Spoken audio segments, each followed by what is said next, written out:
우리 다시 한번 우리 좌우에 계신 분들한테 우리 다시 한번 인사를 나눴으면 좋겠습니다. 네, 반갑습니다. 환영합니다. 네, 축복합니다.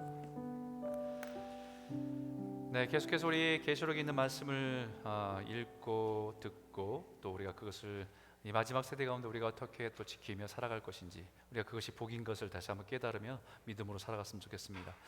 오늘 두 번째 말씀인데요, 계시록 1장 9절에서 20절까지의 말씀입니다. 우리 한 절씩 한 절씩, 제가 한 절 여러분이 한 절 또 읽도록 하겠습니다. 제가 한 절 읽겠습니다. 나 요한은 너희 형제요 예수의 환난과 나라와 참음에 동참하는 자라. 하나님의 말씀과 예수를 증언하였으므로 말미암아 밤모라 하는 섬에 있었더니,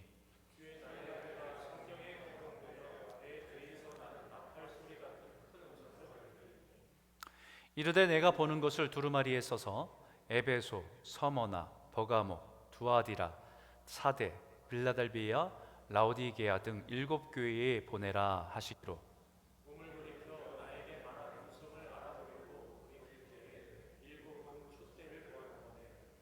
촛대 사이에 인자 같은 이가 발에 끌리는 옷을 입고 가슴에 금띠를 띠고,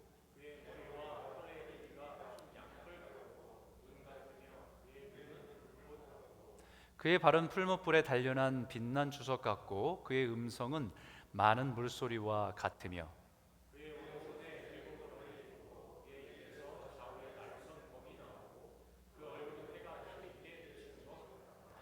내가 볼 때에 그의 발 앞에 엎드러져 죽은 자 같이 되매 그가 오른손을 내게 얹고 이르시되 두려워하지 말라. 나는 처음이요 마지막이니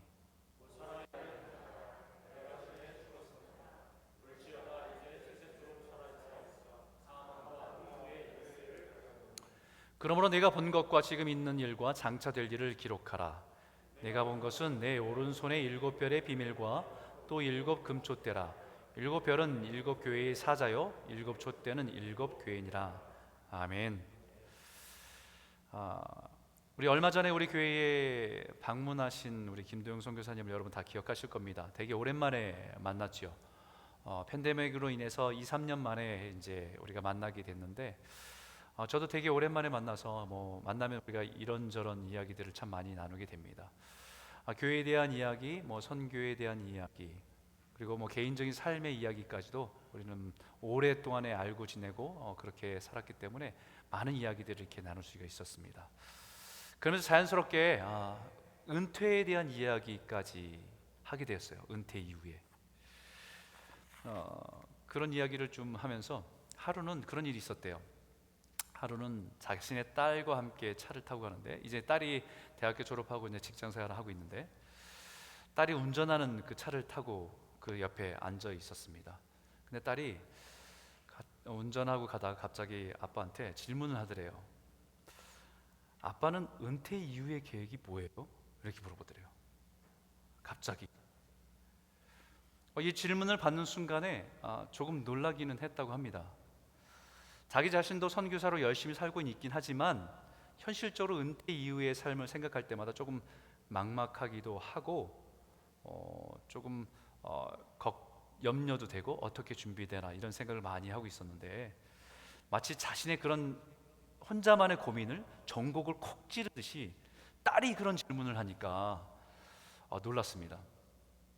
사실 그렇죠. 목회자나 선교사가 돈을 열심히 버는 직업도 아니고 그렇다고 무슨 기술을 가지고 있는 것도 아니니까 딸이 볼 때는 아무 대책이 없는 그런 삶을 사는 것 같이 보였을 것 같습니다. 그래서 딸이 그런 질문을 하니까 대답을 했어요.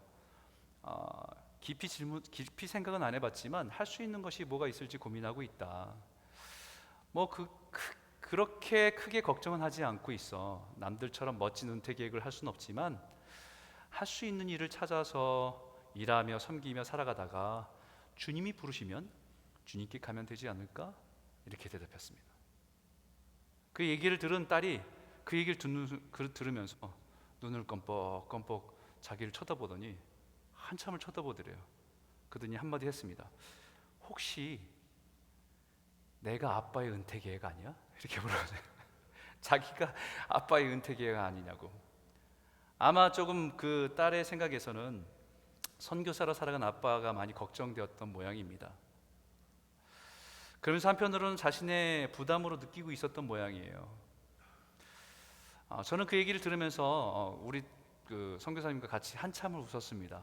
그 웃음 뒤에는 우리들의 목회자나 선교사들의 현실에 대한 그런 마음들이 있으며 공감하면서 같이 웃게 되는 그런 시간들이었어요. 가끔 우리 믿음의 선배 되신 어른들이 평생의 목회자로 살아가고 선교사로 헌신하며 살았는데 그 은퇴 이후의 삶이 어렵고 힘든 모습을 볼 때마다 참 마음이 안타까운 마음이 들 때가 참 많았습니다. 또 한편으로는 저 모습이 장차 내 모습일 수 있겠다라는 생각을 들 때는 마음이 참 무거워질 때도 있었습니다. 그런데 오늘 요한계시록을 기록한 사도 요한의 현실을 그런 시각에서 인간적인 시각으로 보면 정말 안타까운 현실이 아닐 수 없어요. 갈릴리 지방 어부의 부유한 가정에서 태어났습니다. 배도 있고 집에 종들도 있고, 그리고 그 배를 통해서 물고기도 잡고 그것을 가지고 판매하고 나름대로의 그런 부유한 가정에서 자란 사람이 요한이에요. 그런데 어느 날 예수님을 만나고 인생이 완전히 바뀌어 버렸습니다. 나를 따르라 하시는 그 말씀의 부르심 앞에서 모든 것을 버려뒀습니다. 배도 버려두고 아버지를 의지했던 모든 것들도 버려두고 예수님의 제자가 되기로 결단하고 따르기 시작한 것이 20대 후반입니다. 예수님의 제자가 되어서 살았던 요한의 인생의 삶을 한마디로 표현하면 헌신입니다. 정말 헌신적으로 예수님을 따르고 섬기며 살았어요. 그 헌신을 보셨던 예수님께서 그 요한을 표현하시기를 내가 가장 사랑하는 제자다라고 표현할 정도로 인정받았던 거지요. 헌신했던 삶을, 믿음이 가는 신실한 제자로서 인정받았던 사람이 사도 요한이었어요. 그래서 예수님께서 십자가에서 돌아가실 때에, 죽으실 때에 그 사도 요한에게 육신의 어머니였던 어머니 마리아를 부탁한다라고 맡기셨을 정도로 신뢰하는 제자가 사도 요한이었습니다. 그 부탁 이후에 이 요한은 예수님의 육신의 어머니였던 마리아를 수십 년 동안의 정성으로 돌봅니다. 자기 어머니도 아닌데 예수님의 어머니였던 마리아를 정성껏 돌봐요. 그리고 그 이후에도 초대교회에서 예수님께 가장 사랑받는 이 사도 요한이 예수님의 말씀을 전하고 예수님의 삶을 전하는 일에 모든 초대교회에서 존경받는 자리에 있었던 사람이 사도 요한이었습니다. 이제 나이가 90이 넘었는데 90이 넘었습니다. 그러면 이제 좀 마지막 노년을 편안하게 살다가 남은 여생을 보내시면 좋겠는데 그 90이 넘은 노년의 나이에 반모섬이라는 곳에 유배를 당한 것입니다. 여러분, 반모섬이 지금은 휴양지예요. 아름다운 섬에, 크레타 섬에 아름다운 섬이니까. 근데 그 당시는 휴양지가 아니라 유배지였습니다. 당시 로마의 죄수들을 귀양 보내는 유배지가 그 섬이었습니다. 그 섬에 가서 그 죄수들이 광물을 캐고 이런 노동을 하면서 그곳에서 갇혀 있어야 되는, 유배당하는 곳이 이 반모섬이었습니다. 이곳에 18개월이나 있으면서 그 섬에 고립되어서 유배 생활을 하게 된 것입니다. 여러분, 이런 사도 요한의 노년의 인생을 바라보면 세상 사람들의 눈으로 볼 때는 너무 비참하게 보일 것입니다. 끝까지 고난과 환난 속에서 지나했던 그의 인생이 참으로 불쌍하게 보일 수도 있을 것 같아요. 그러나 사도 요한은 자신을 이렇게 표현했습니다. 우리 9절에 있는 말씀입니다. 다시 한번 읽어볼까요? 함께 읽겠습니다. 시작. 나 요한은 너희 형제요 예수의 환난과 나라와 참음에 동참하는 자라. 하나님의 말씀과 예수를 증언하였으므로 말미암아 반모라 하는 섬에 있었더니. 자신을 가리켜 나 요한은 너희 형제여 예수의 환난과 나라와 참음에 동참하는 자다라고 얘기합니다. 지금 자신이 처한 상황을 외면하는 것이 아닙니다. 분명히 알고 있습니다. 하나님의 말씀과 예수를 증언한 것 때문에 지금 반모섬이라는 섬에 있게 된 것을 알고 있습니다. 인간적인 생각으로 얼마든지 원망할 수 있는 상황 아닐까요? 주님, 제가 20대부터 90대까지 주를 위해 살았습니다. 10년입니다, 주님. 내 인생의 젊을 때부터 모든 것을 주님께 헌신했습니다. 근데 주님 지금 반모섬에 결국 유배당한 것 아닙니까? 평생의 주를 위해서 헌신하고 살았는데 너무하시는 것 아닙니까? 라고 자신의 처지를 얼마든지 한탄할 수 있을 것 같습니다. 그러나 사도 요한은 지금 그가 처한 상황을 예수의 환난과 나라와 참음에 동참하고 있다라고 고백하고 있습니다.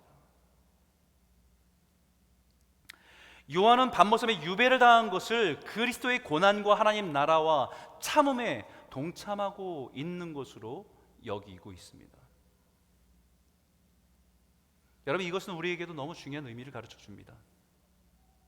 어떤 의미를 가르쳐 주냐면, 첫 번째로 하나님의 자녀로 살아가는 것은 하나님의 복음에 참여하도록 우리를 부르신 거라는 거예요. 나 요한은 너희 형제여 너희 예수의 환난과 나라와 참음에 동참하는 자라. 하나님의 말씀과 예수를 증언하였으므로 말미암아 반모라 하는 섬에 있었더니 라고 분명히 말씀하고 있듯이 동참하고 있다라는 것입니다. 참여하고 있다라는 것입니다. 여러분, 이 동참하다는 단어가 쉰코이노노스라는 단어입니다. 쉰이라고 하는 단어는 together, 함께 한다는 뜻이고, 코이노노스라고 하는 것은 함께 교제하다, 만나다, 참여하다라는 뜻을 갖고 있는 합성어입니다. 그러니까 동참한다는 말은 지금 주님과 함께 깊은 교제 가운데 들어가고 있다라는 의미예요. 예수님이 겪은 고난에 조금이나마 공감을 하게 되고 이해하게 되고 그 안에서 주님의 마음을 깊이 깨닫고 경험하게 되고 하나님의 나라가 이 땅에 선포되고 세워지는 일에 내 삶이 조금이나마 참여하게 되는 것을, 그 영광을 누리고 있다라고 고백하고 있는 것입니다.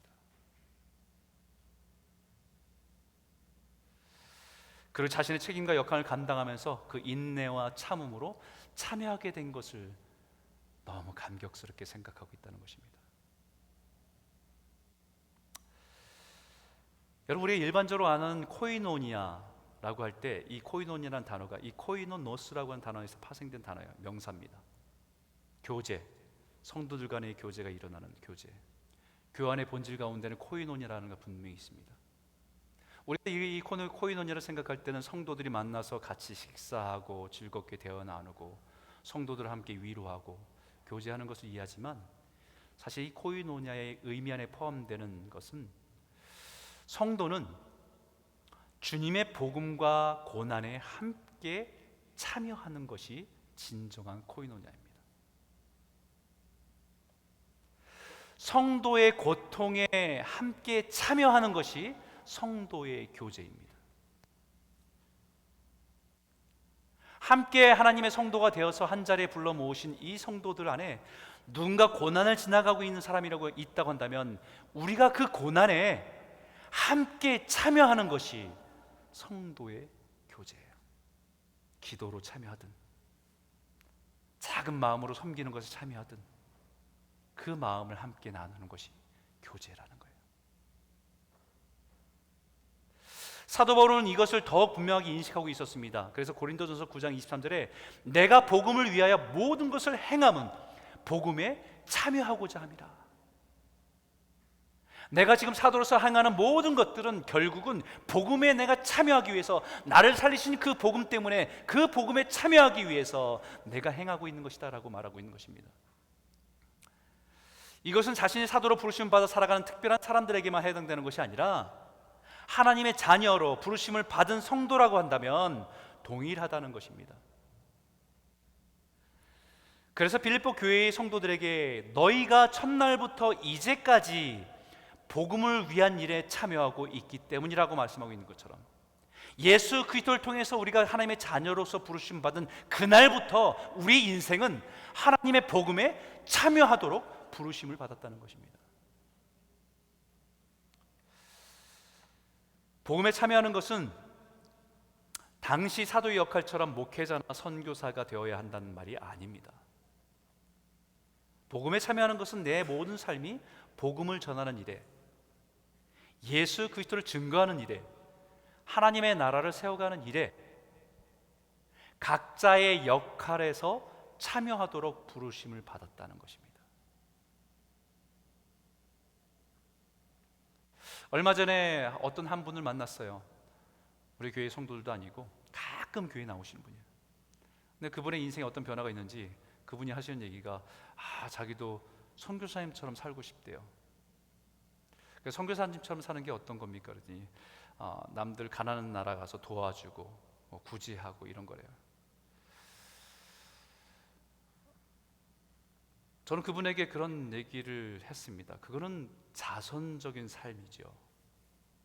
선교의 삶은 자선의 삶을 포함하고 있긴 하지만 복음을 위해서 살아가는 삶입니다. 선교사가 꼭 오지에 가서 선교를 하는 것도 굉장히 귀한 일이지만 선교라고 하는 복음을 전하는 예수 그리스도의 복음을 전하는 일에 함께 내가 있는 자리에서 참여하는 것이 선교적인 삶입니다. 직장 생활을 하든 어떤 일을 하든 우리의 부르심은 다 그 복음을 전하는 일에 부르심을 받았기 때문에 우리는 그 일에 참여하는 것입니다. 로마서에 보게 되면 마게도니아에 있는 교회들이 예루살렘에 기근이 있고 어려움을 겪고 있다는 소문을 듣고 나서 그들이 정성껏 헌금을 모아서 그들에게 보내주기로 결정하는 일이 있어요. 그때 그 일에 대해서 로마서 15장 26절에 이렇게 기록하고 있습니다. 이는 마게도냐와 아가야 사람들이 예루살렘 성도 중 가난한 자들을 위하여 기쁘게 얼마를 연보하였습니다 라고 말합니다. 연보했다는 것은 헌금을 모아서 보내줬다는 얘기예요. 그런데 이 연보하였다는 말이 코이노냐예요. 다시 말하면 그들의 기근을 당해서 어려움을 겪고 있는 그들의 고난에 이 마게도니아의 성도들이 참여를 하고 있다라고 말하고 있는 것입니다. 그들이 처한 곳에서 복음으로 참여할 수 있는 기회를 얻은 이 마게도냐 사람들이 그들에게 그 복음을 전할 수 있는, 사랑을 전할 수 있는 그 일에 참여하고 있다라고 하는 말입니다. 그렇다고 한다면 교회는 끊임없이 성도들에게 복음에 참여할 기회를 알리고 소개하는 것입니다.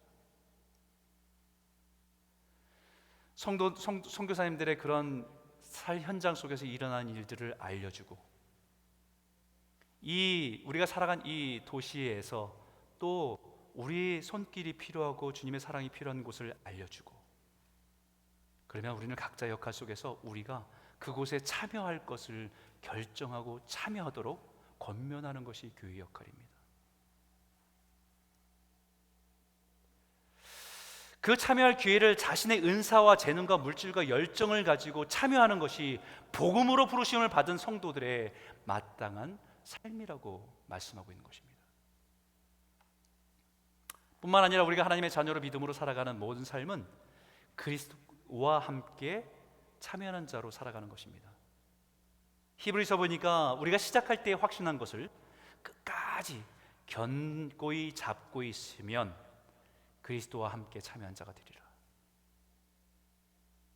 우리를 하나님의 자녀로 부르신 그 복음의 약속을 요동치는 세상 속에서 흔들림 없이 견고하게 붙들고 살아가는 것, 그것이 그리스도와 함께 참여하는 자로 살아가는 것입니다.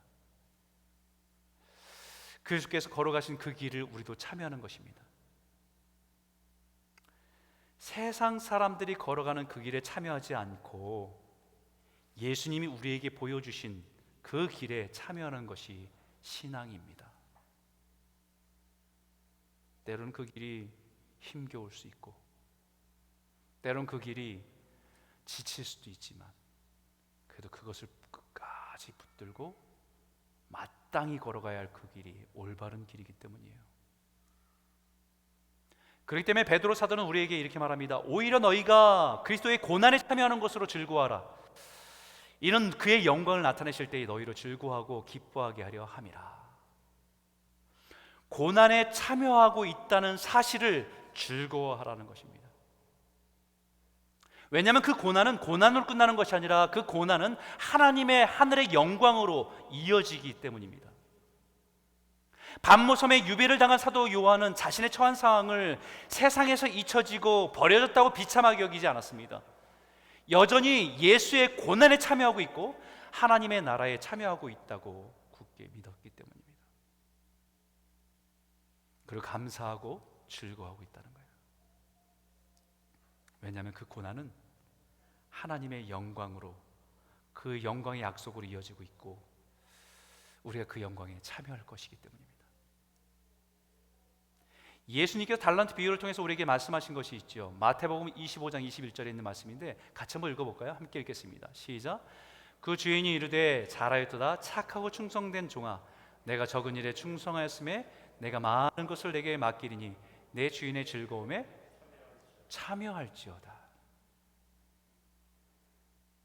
달란트 비유는 우리의 인생을 말하는 거잖아요. 1달란트, 2달란트, 5달란트. 많고 적음을 따지지 않습니다. 충성됨을 보십니다. 주의 일에 참여한 것을 보십니다. 그리고 마지막에는 주님의 즐거움, 잔치의 즐거움에 참여해라. 사랑하는 성도 여러분, 우리에게 주어진 인생은 주의 복음을 위해서, 하나님의 나라를 위해서 함께 참여할 수 있도록 주어진 기회입니다.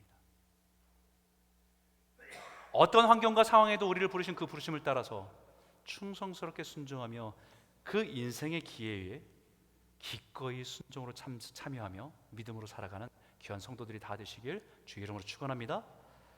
두 번째는 하나님의 자녀로 살아가는 것은 따라 읽겠습니다. 주의 음성에 반응하며 사는 것입니다. 여러분 10절에 있는 말씀인데 같이 한번 크게 한번 읽겠습니다. 시작. 주의 날에 내가 성령에 감동되어 내 뒤에서 나는 나팔 소리 같은 큰 음성을 들으니. 여러분 참 반모섬이 처량하고 비참한 인생의 감옥과 같은 곳이 아니라 오히려 예수의 환난과 나라와 참음에 동참하고 있다고 고백할 수 있었던 것이 있습니다. 그 이유가 있어요. 그것은 바로 그곳에서 하나님의 음성을 들을 수 있었기 때문입니다.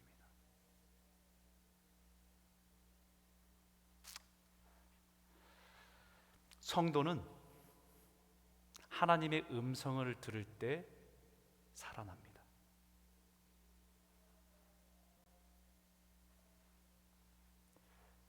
그곳에 물이 없고 먹을 것이 없고 메마른 광야라 할지라도, 우리 인생에 많은 결핍과 부족함으로 인해서 광야 같은 시간을 지나간다 할지라도 성도는 하나님의 음성을 들을 때 살아나는 사람들입니다. 메마른 광야에서 모세에게 꺼지지 않는 가시떨기의 불 속에서 하나님의 음성을 들을 때 모세는 살아났습니다. 열심히 섬기다 지쳐서 이제는 죽고 싶습니다, 차라리 죽는 게 낫습니다라고 지쳐있던 엘리야를 살리신 것도 하나님의 세미한 음성입니다. 열심히 믿음으로 살았지만 차가운 감옥에 던져졌을 때 그의 인생을 낙심으로 절망으로 무너지지 않고 살아나게 한 것도, 요셉의 인생을 살아나게 한 것도 주님이 함께한 음성이 있었기 때문입니다. 반모섬의 사도 요한에게 임했던 하나님의 음성은 나팔 소리와 같았다고 얘기해요. 나팔 소리와 같이 같았다. 여러분 구약의 이스라엘 백성들은 나팔 소리를 들을 때 여러 가지 의미가 있었어요. 이스라엘은 두 가지 종류의 나팔이 있었습니다. 하나는 양각 나팔, 양의 뿔을 잘라서 만든 나팔, 또 하나는 은 나팔, 은을 두들겨서 만든 나팔. 이 나팔이 불려지면 때론 전쟁을 준비하라는 의미도 될 수 있고, 때론 모여라는 의미도 될 수 있고, 또는 때로는 왕의 임재하신다라고 하는 선포하는 의미도 될 수 있고, 달리 불려지는 소리에 따라서 그것이 무슨 의미인지를 사람들이 듣고 거기에 대해서 반응하게 돼 있어요. 일단 나팔이 불려지면 유대인들은 각자의 일 속에서 하던 일을 멈추고 성막으로 모이도록 되어 있습니다. 그리고 그 나팔 소리의 의미가 무엇인지를 헤아리고 그것에 따라 반응하게 돼 있어요. 사도 요한도 나팔 소리와 같은 주님의 음성을 듣고는요, 12절에 몸을 돌이켜 나에게 말한 음성을 알아보려고 돌이킬 때에 7 금촛대를 보았는데 라고 얘기해요. 나팔 소리가 들려지면 무슨 소리지? 무슨 의미지? 라고 유대인들이 반응하는 것처럼 사도 요한이 하나님의 음성이 나팔 소리처럼 들려지니까 나에게 하시는 말씀이 무엇인지를 들으려고 그 몸을 돌이키고 그 귀를 기울이면서 주님 앞에 더 가까이 갔다는 것입니다. 나에게 말씀하시는 그 음성을 알아보려고. 다시 말하면 나팔 소리와 같은 음성이 들려지면 가던 길을 멈추고 나에게 말씀하시는 것이 무엇입니까? 라고 하나님께 돌이키는 것이 하나님의 백성의 모습입니다. 나에게 하시는 말씀, 나에게 하시는 음성을 듣기 위해서. 오늘 우리가 주의 날에 모여서 찬양하고 예배하는 것은 바로 이런 의미입니다. 우리에게는 각자 우리 인생에 주어진 일들이 있습니다. 살아가도록 해야 할 일들도 참 많고 밀려 있습니다. 쌓여 있습니다. 하지만 주의 날을 알리는 나팔 소리를 듣고는 성막으로 모이는 것처럼 주님의 날에 하나님의 백성의 나팔 소리를 듣고 우리는 성막으로 예배전으로 모이는 거죠. 예전에는요, 저희 아버님 목회하실 때에 제가 어렸을 때는 교회들마다 종이 있었어요.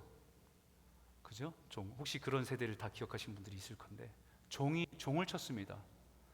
그러면 새벽에도 종이 울리고 저녁 예배 때도 종이 울리면 30분 전에 준비하라는 종이 울리고 그 다음에 그 온타임에 종이 울리면 그러면 성도들이 그 종소리 듣고 준비하면서 와요. 조금 시간이 지나니까 종소리는 점점 사라지고 뭐로 바뀌었냐면 차임벨 소리로 바뀝니다. 그죠? 마이크로 이제 동네방네 다 이렇게 알려주는. 요즘에 그런 일이 있으면 난리가 나겠죠. 인권 침해니 뭐 소음이니 해서 난리가 날 겁니다. 그 소리가 들려지면 각자의 일에서 뭐 다 멈추고 예배할 때구나 준비해야지라고 하면서 성도들이 다 이렇게 모여들었어요.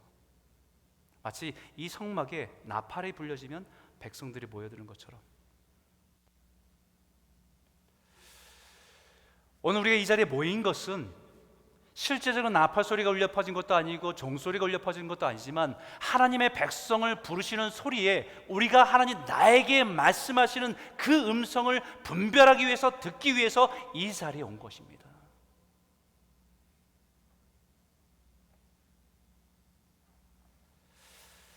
몸은 우리가 성전에 와 있는데 마음은 일터에 있는 분도 있을 수 있습니다. 몸은 이곳에 있는데 마음은 예배를 마치고 해야 할 일에 마음이 가 있는 분도 있을 수 있습니다. 근데 그것은 몸을 돌이킨 것이 아니에요. 사도 요한은 나팔 소리와 같은 소리를 듣고 오늘 나에게 주시는 음성이 무엇인지, 그 음성의 뜻이 무엇인지, 나에게 말씀하시는 하나님의 음성을 듣기 위해서 몸을 돌이켜서 주님께로 더 가까이 나온 것입니다.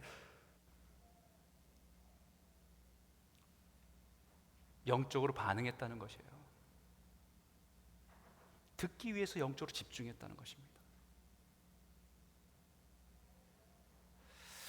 그때에 사도 요한이 무엇을 보았냐면 주님을 본 거예요. 촛대 사이를 다니시는 주님을 본 것입니다. 촛대 사이를 다닌다는 것은 교회와 성도 사이를 다니시고 계시는 주님이 계시다는 것을 보게 된 것입니다. 여러분, 당시에 이 성도들은 너무 힘들었어요. 예수 믿고 살아가는 게 너무 힘들었어요. 예수 믿고 살아가는 그 믿음을 지키면 사회적으로 권리를 박탈당합니다. 빼앗깁니다.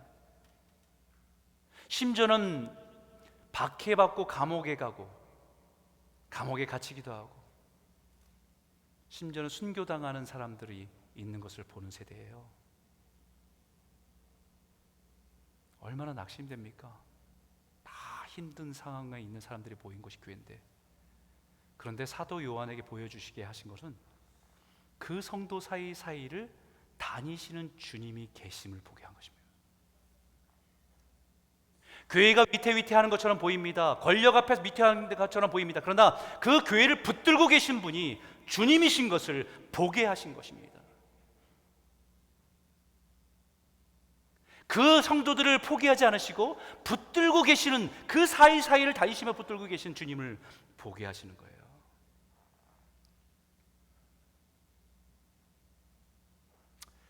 그 모습이 영광스러운 모습입니다. 왕의 위엄이에요. 그 왕이 우리 사이에 우리를 돌보시고 우리를 붙들고 계시는구나. 그리고 나를 향한 하나님의 분명한 음성을 듣게 됩니다. 그게 15절과 16절인데, 그의 발은 풀무불에 단련한 빛난 주석 같고 그의 음성은 많은 물소리 같으며 그의 오른손에 7별이 있고 그의 입에서 좌우에 날쌘 검이 나오고 그 얼굴은 해가 힘있게 비치는 것 같더라. 주님의 음성이 뭐와 같다고요? 많은 물소리 같대요. 여러분, 굉장히 아름다운 표현 아닙니까? 많은 물소리, 쫄쫄쫄쫄 흐르는 그런 물소리. 근데 사실은요, 이 표현이 그냥 물 쫄쫄쫄 흐르는, 우리가 수면 화이트 노이즈라고 하는 그런 게 아니고 폭포수와 같은 소리예요. 많은 물소리가 떨어지는 엄청난 소음입니다. 혹시 여러분 여기에 계신 분 중에서 나이아가라 폭포에 가보신 분 있으세요? 저는 아직 못 가봤거든요. 기껏해 여기 샤론 올라가다 보면 샤론 폭포 정도 가봤습니다. 근데 거기만 가도 폭포수가 막 떨어지는 곳에 가면 옆에 사람한테 말하는 게 소리 질러야 들려요. 잘 안 들려요, 서로 소리가. 그 어마어마한 물소리 앞에서 옆에 가까이 있는 사람에게 소리쳐도 잘 안 들리는 상황입니다. 소리 질러야 겨우 들릴까 말까 하는 상황입니다. 주님의 음성이 나에게 들려질 때는 마치 그와 같습니다. 세상의 소리들이 다 죽습니다. 마치 폭포수 아래에 있는 것처럼.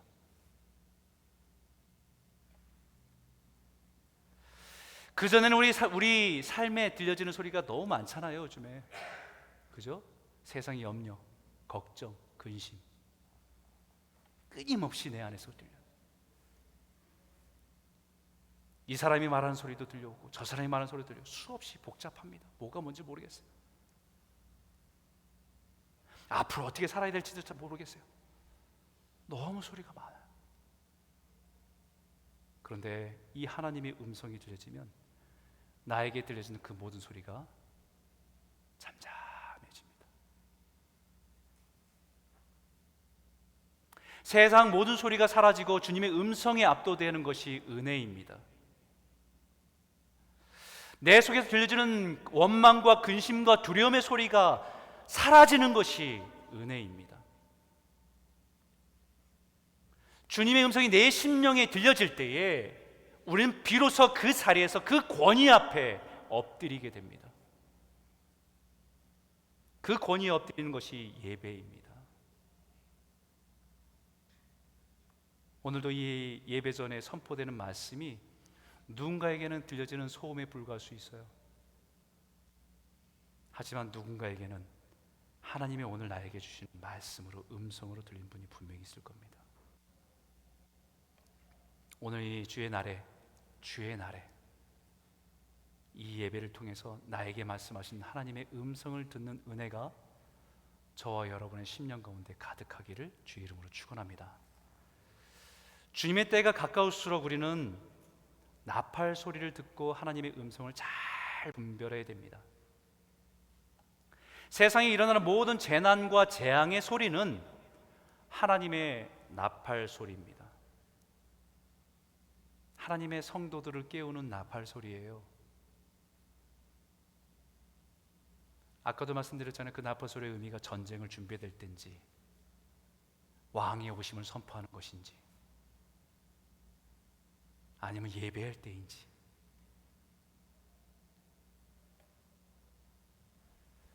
그 나팔소리가 들려질 때 하나님의 백성은 주의 음성을 듣기 위해서 영적으로 집중해야 되는 것입니다. 오늘 나에게 하시는 말씀이 뭘까? 내가 어떻게 반응해야 됩니까, 주님? 무기를 준비해야 됩니까? 아니면 예배를 준비해야 됩니까? 아니면 왕의 오심을 준비하면서 우리가 그 앞에 준비해야 됩니까? 그때 우리에게 분명히 말씀하시는 것이 있어요. 여러분, 세상에 일어나는 모든 재앙들, 요즘에는 가장 평범하게 많이 들리는 얘기가 이례적이라는 얘기예요. 이례적인 역사에 없는 1000년 만에, 100년 만에 폭우, 가뭄, 이제는 너무 일상화된 이례적인 표현들이에요. 여러분, 이것이 그냥 단지 올해만 그렇고 내년에는 좋아지겠지라는 건 정말 그거는 나이브한 생각입니다. 이런 모든 것들은요, 나중에 요한계시를 보게 되면 7 나팔을 불잖아요. 다 재앙에 나팔을 불 때 왜 나팔을 불겠어요? 하나님의 백성들을 깨우기 위한 나팔이에요. 그 나팔 소리를 분별해야 왕의 오심의 나팔 소리를 분별합니다.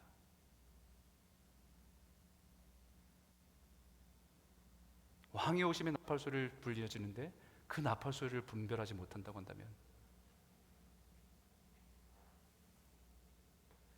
그런데 오늘 이 말씀 속에서 이 나팔의 의미가 무엇인지를 깨닫게 해주신 게 있어요. 17절과 18절인데 이 말씀을 같이 한번 읽도록 하겠습니다. 시작. 두려워하지 말라. 나는 처음이요 마지막이니 곧 살아있는 자라. 내가 전에 죽었었노라. 볼지어다 이제 세세토록 살아있어 사망과 음부의 열쇠를 가졌노니. 두려워하지 말라. 내가 이 세상에 처음이고 마지막이야. 당시의 핍박과 박해와 두려움과 공포에 살아가는 성도들에게 주시는 메시지의 처음이 두려워하지 말라. 이 내용에는 이 마음이 있겠지요. 무섭지? 힘들지? 이 시대를 살아가는 게 너무 힘겹지? 두려워하지 마. 나는 너희들보다 먼저 죽음을 통과했고 그러나 음부의 권세를 이기고 부활했지. 내가 부활이고 생명이니까 나를 믿고 믿음으로 사는 자는 죽어도 살겠고 살아서 믿는 자는 영원토록 영원히 죽지 않는다. 그러니 나를 믿고 믿음으로 용기 내어서 끝까지 견디며 인내하며 살아가길 바란다 라는 메시지예요.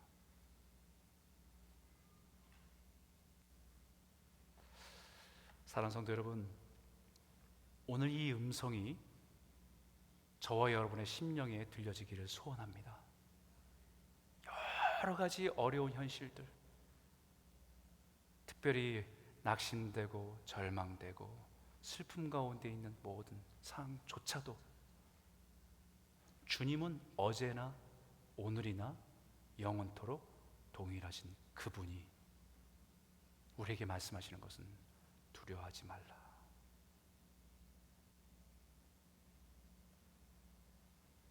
오늘 이 말씀을 우리의 마음에 위로로 담고 믿음으로 일어서시길 바라고, 많은 물소리 같은 그 어마어마한 하나님의 음성 앞에 우리의 인생에 가득 찬 세상의 소리는 다 잠재우고 그 음성 앞에 믿음으로 반응하며 살아가는 저와 여러분 모두가 되시길 주의 이름으로 축원합니다. 기도하겠습니다. 이제 우리 말씀을 기억하며 기도하기 원합니다. 하나님, 우리의 모든 인생이 주님의 나라를 위한 거룩한 일에 참여하는 자로 부르심에 순종하는 자로 살 수 있도록 도와주십시오. 주님의 고난의 참음에 참여하는 은혜를 우리 인생에 허락하여 주시길 원합니다.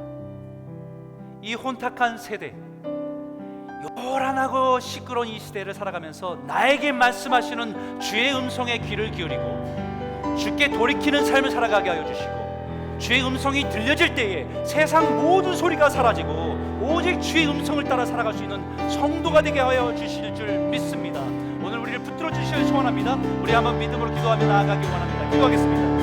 하나님 아버지 감사합니다. 하나님 아버지 오늘 이 말씀 통해서 우리가 주의 음성을 분별하며 나아가는 저희들에게 인도하여 주시옵소서. 세상이 요동치고 하나님 아버지랑 고통치는 이 시대 가운데 주님의 나팔 소리를 분별하며 무엇을 해야 될지를 분별하며 믿음으로 바라며 살아간 저희들 될 수 있도록 인도하여 주시옵소서. 지금 영적인 전쟁을 준비할 때인지 아니면 예배를 준비할 때인지 하나님 무엇을 아버지를 의미하는 것인지를 우리가 주의 앞에 나를 향하시는 음성을 분별하게 하여 주셔서 오늘 나에게 말씀하시는 그 말씀 앞에 반응하며 순종하며 나아가는 것을 우리가 나아갈 수 있도록 인도해 주시옵소서. 하나님 이 세대가 참으로 어렵습니다. 힘겹습니다. 하나님 아버지 그거는 핍박과 박해는 아니라고 우리의 삶 가운데 믿음으로 살아가는 것이 힘겨운 이 시대에 우리가 믿음의 뿌리를 굳게 흔들리며 굳게 붙들며 흔들리지 않는 믿음으로 살 수 있도록 인도하여 주시옵소서. 오늘 하나님 우리가 주님 앞에 나아갈 때에 우리가 믿음의 눈을 열어서 우리 가운데 계신 주님을 보게 하여 주시고 고난과 어려움 가운데 있는 성도들과 그 사이사이를 다니시는 주님 우리를 붙들고 계시를 바라보며 믿음으로 서는 은혜가 있도록 역사하여 주시고 인도하여 주시옵소서. 주님 아버지 그 나팔 소리 불 때 주님이 다시 오실 왕의 임재 가운데 나아갈 때에 우리가 주님을 맞이할 수 있는 성도 되게 하여 주시고 주님의 그 기쁨의 잔치에 참여하는 그 영광을 누릴 수 있는 성도가 될 수 있도록 우리 교회와 성도들 가운데 함께 하여 주시옵소서.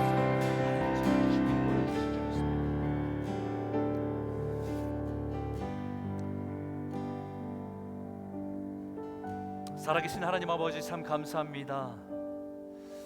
우리를 하나님의 자녀로 부르신 것이 하나님의 은혜라는 것을 우리가 고백하면서도 하나님 우리는 하나님의 나라에 참여하기보다는 세상의 성공과 세상의 부에 참여하기를 원하며 살았던 우리들 모습을 용서하여 주시옵소서. 우리의 부르심은 하나님의 복음을 전하는 일에 또 그 복음을 위해 사는 일에 그 복음을 선포하는 일에 하나님의 나라에 참여하는 일에 우리를 부르셨다는 사실들을 기억하며 우리에게 허락하신 모든 것을 통해 하나님 그 하나님의 나라에 참여하는 기쁨으로 여기며 우리 인생을 주님께 순종으로 나아가는 저희들 될 수 있도록 인도하여 주시옵소서.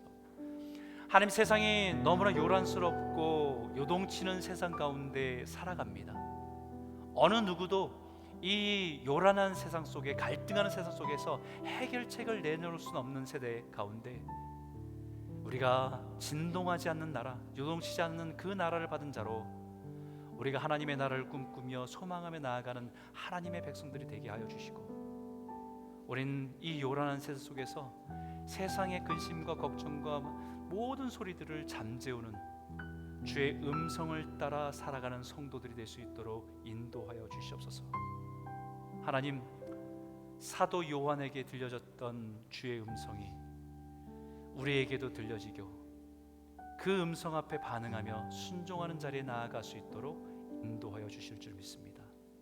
그래서 주님 이 시대 하나님 모든 재난과 재해 속에 하나님의 나팔 소리를 통해서 성도를 깨우시는 하나님의 음성 뜻을 분별하게 하여 주시고 우리가 깨어서 구하고 깨어서 싸우고 깨어서 준비하여 왕이 오실 때에 그 나팔 소리가 불려질 때에 그 임재 앞에 우리가 주님을 맞이할 수 있는 성도로 준비될 수 있도록 허락하여 주시옵소서.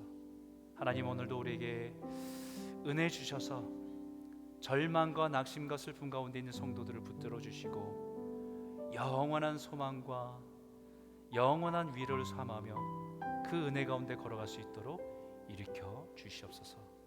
예수님 이름으로 감사하며 기도드렸습니다. 아멘. 우리 다 같이 자리에서 일어나셔서 우리 찬송하면서 믿음으로 주님 앞에 예물 드리고 다시 한번 우리 삶을 주님 앞에 드리겠습니다.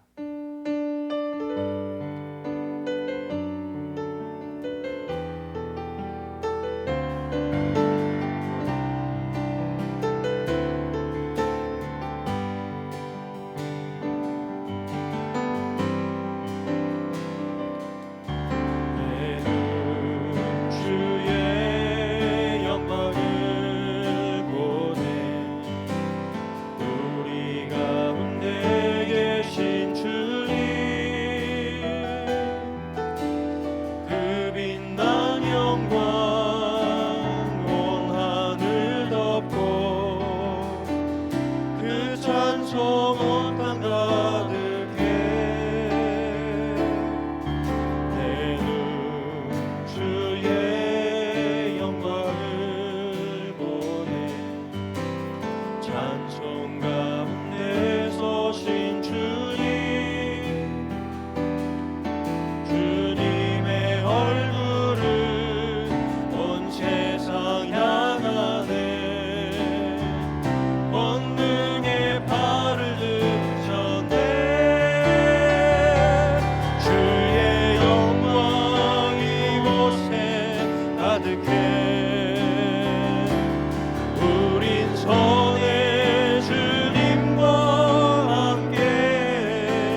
사랑 은혜 풍성하신 하나님 아버지 감사합니다. 주님의 사랑을 통해서 우리가 늘 은혜 가운데 살아갑니다. 부족함이 없이 살아갑니다. 그럼에도 불구하고 하나님 여러 가지로 결핍이 있고 부족함 때문에 때로는 공고할 때도 있지만 우리의 삶을 채우시고 만족해 하시는 분은 오직 주님이신 것을 고백하며 감사로 주 앞에 나아가는 것을 잊지 않고 살아갈 수 있도록 인도하여 주시옵소서. 오늘 귀한 주님께 예물 드립니다. 하나님, 온통 세상이 물질이 우상이 되고 신이 된 하나님이 된 그런 세상 속에서 하나님 우리에게 허락하신 것들은 주님의 나라에 참여하는 것으로 우리를 부르셨다는 것을 기억하며 주님께 감사로 또 주님의 나라 세우는 그 일에 참여하는 일로 우리가 작은 예물이지만 주님께 드립니다. 이 예물을 통해서 하나님 우리가 기꺼이 주님의 나라에 참여하는 기쁨과 영광과 특권을 누리게 하여 주시고 주님의 나라에 주님이 주님과 앞에 설 때에 우리가 잘했다 칭찬받는 인생들로 설 수 있도록 축복하여 주시옵소서. 특별히 하나님 오늘 사랑의 시간 나눈 손상호 집사님, 이현정 집사님 이 가정을 축복합니다. 하나님 이 가정을 아름다운 가정을 이루게 하셨고 이제 이 가정 안에 하윤이라고 하는 귀한 딸을 주심을 감사드리고 주님 안에서 믿음으로 굳게 뿌리 내리며 요동치지 않고 그리스도의 향기를 바라며 예수 그리스도의 이름을 증거하는 일에 쓰임받는 복된 가정 될 수 있도록 축복하여 주시옵소서. 하나님 주어진 그런 모든 삶 속에서 하나님 주의 복음을 가지고 증거하는 일에 쓰임받는 참여하는 일인 것을 기억하며 헌신하고 충성된 자로 살아갈 수 있도록 은혜를 더하여 주시옵소서. 여호와는 내게 복을 주시며 너를 지키기 원하고 여호와는 그의 얼굴을 내게 비추사 은혜 베푸시기를 원하며 여호와는 그의 얼굴을 내게로 향하여 드사 평강 주시기를 원하노라.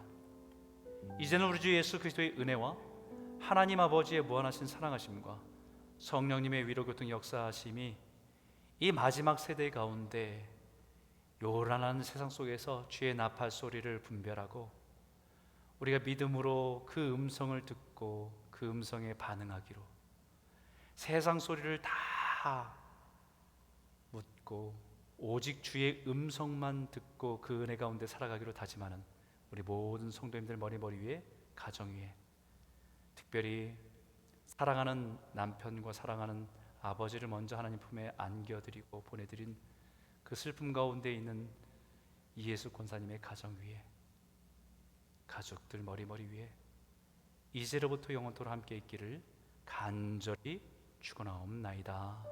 아멘.